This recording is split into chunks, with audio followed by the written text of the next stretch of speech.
بسم اللہ الرحمن الرحیم۔ السلام علیکم۔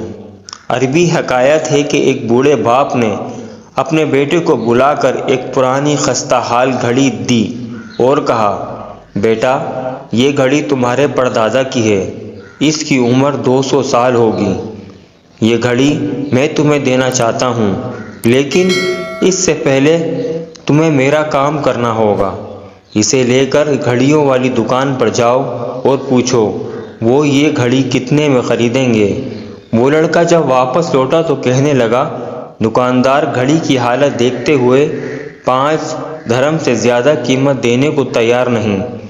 کہا، اب اسے وہاں لے کر جا کر بیچو جہاں نوادرات فروخت ہوتے ہیں۔ وہ لڑکا جب وہاں سے واپس آیا تو بولا، وہ لوگ 5000 درہم دینے کو تیار ہیں۔ یہ سن کر وہ شخص بولا، اب اسے عجائب گھر لے جاؤ اور فروخت کرنے کا ارادہ ظاہر کرو۔ لڑکے نے واپس آ کر کہا، وہ لوگ اسے 50,000 درہم میں خریدنے کو تیار ہیں۔ یہ سن کر اس بوڑھے شخص نے بیٹے کو مخاطب کیا اور کہا، بیٹا گھڑی کی قیمت لگا کر میں تمہیں سمجھانا چاہتا تھا کہ اپنی ذات کو اس جگہ ضائع نہ کرنا جہاں تمہاری قدر و منزلت نہ ہو۔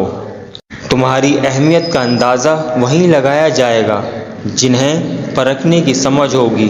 استاد محترم فرماتے تھے، اپنی صلاحیتوں خوبیوں کو صحیح سمجھ استعمال کرو۔